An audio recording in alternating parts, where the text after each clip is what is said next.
사는 소리, 사소함 9번지. 나의 지난 일들을 표현하기로 했다. 14번째 이야기, 아버지 용서하기. 당돌하게도 아버지를 용서하기로 했다. 부모는 효도의 대상이지 용서의 대상이 아닌 것 같아서 아버지를 용서하기가 무척 힘들었다. 내 삶이 꼬여진다고 여겨질 때마다 떠오르는 것은 내 죄는 무엇일까라는 의문이었다. 그 시절에는 죄라는 것이 무엇인지 의문을 품지는 못했다. 아무튼 나는 죄를 떠올릴 때마다 아버지를 심하게 미워한다는 것이 걸렸다. 집안의 경제 쓰나미 사건의 뿌리도 아버지의 능력 같았고 나의 한계를 실험하는 것 같은 아버지의 분노는 주기적으로 터지곤 했다.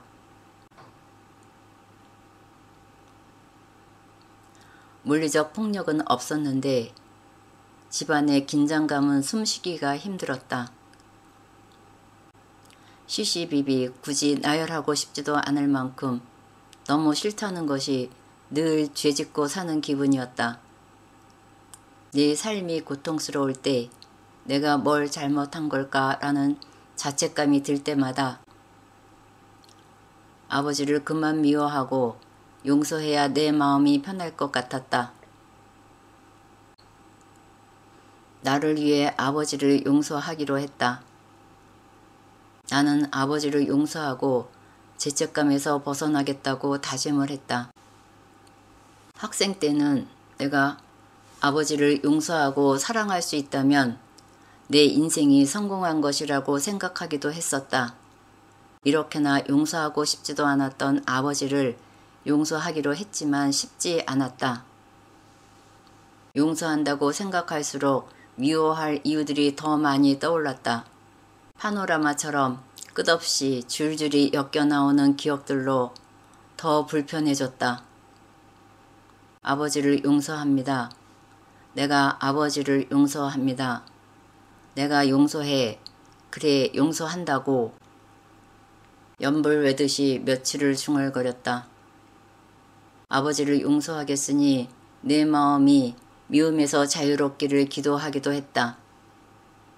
자꾸 중얼거리다 보니 화가 나기도 했고 화가 날 때는 소리 지르면서 용서한다고 외쳤다. 내가 아버지를 용서한다고. 이렇게 며칠이 지난 저녁에 내면에 집중하자 유전 터진 듯 깊은 곳에서 울음이 솟구쳤다. 서러움 같은 어린아이 울음이었다. 울고 나니 가슴이 좀 풀리는 듯해서 잠이 들었다. 아침에 정신이 들락말락 잠에서 깨어 의식이 돌아오자 내면에서 소리 없는 말이 쏟아졌다. 입 밖으로 표현할 수 없는 욕이었다. 내 안에 욕하는 다른 인격체가 있는 것 같이 혼자 조용한 시간이며 욕이 튀어나왔다. 이런 내가 제정신이 아닌 것 같아 혼란스러웠다. 욕하고 울고 하면서 며칠이 지났다. 나는 평상시에 화내는 것이 너무 싫어서 나는 화내지 않는 사람이었다. 억압된 감정이 튀어나오는 순간들이었나 보다. 며칠이 지난 어느 날 잠에서 깨어나면서 비몽사몽간에 또 다른 소리가 들렸다. 단 한 번도 내 정신으로 해본 적도 없고 하고 싶지도 않은 말이었다. 아버지 사랑합니다. 이번엔 욕이 떠올랐을 때보다 더 놀라서 눈을 뜨고 주변을 살폈다. 꿈인지 생시인지 확인하려고.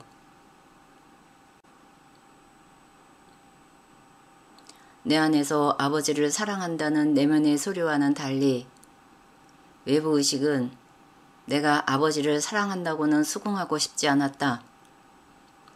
하지만 내가 아버지를 용서한 것 같았다. 욕도 눈물도 더 나오지 않았다. 이런 감정이 풀린 후에 바라보는 아버지는 왜소하고 상처 많은 사람으로 보였다. 나의 내면에는 안반같이 굳어버린 감정체가 있었다는 것을 그때는 알지 못했다.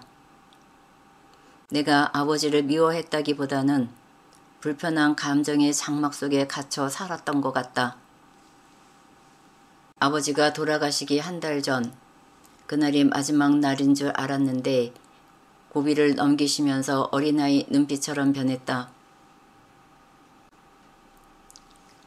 그날 새벽에 꿈을 꾸었다. 나는 사무실에서 근무 중이었고 긴 복도 끝에 하얀 모시적삼 입은 젊고 풍채 좋은 아버지가 나를 찾아왔다. 사무실 밖으로 나와 아버지를 마중하며 뒤돌아보지 말고 어서 가시라고 했다. 아버지는 고개 돌려 나를 바라보시며 긴 복도를 빠져나가고 계셨다. 잠에서 깨어나 아버지가 가셨는 줄 알고 안방문을 열었더니 인기척을 알고는 나를 표정 없이 맑은 눈빛으로 빤히 바라보셨다. 이게 마지막이라는 생각이 들어서 잠결에 인사를 했다. 내가 아버지를 용서했으니 나도 용서하세요. 내가 아버지 많이 미워해서 미안해요. 사시느라 고생 많았어요. 안녕히 가세요. 사랑합니다. 내가 용서하는 과정이 없었다면 결코 입 밖에 나오지 않았을 말들이다.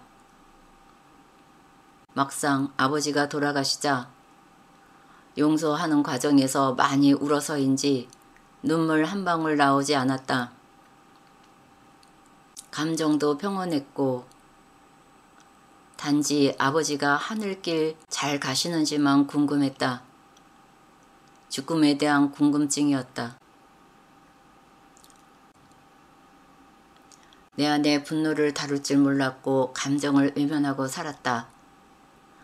아버지에 대한 용서는 내 감정의 벽이 흔들려 터진 것이었다. 내 삶의 고통이 외부의 누군가에게 내 삶의 책임을 전가하고 싶었을 것이다. 우린 비슷한 환경 속에서 같은 경험을 교재로 배워야 하는 인생 학교 가족반이었던 것 같다. 다음 이야기로 이어보겠습니다. 들어주셔서 감사합니다.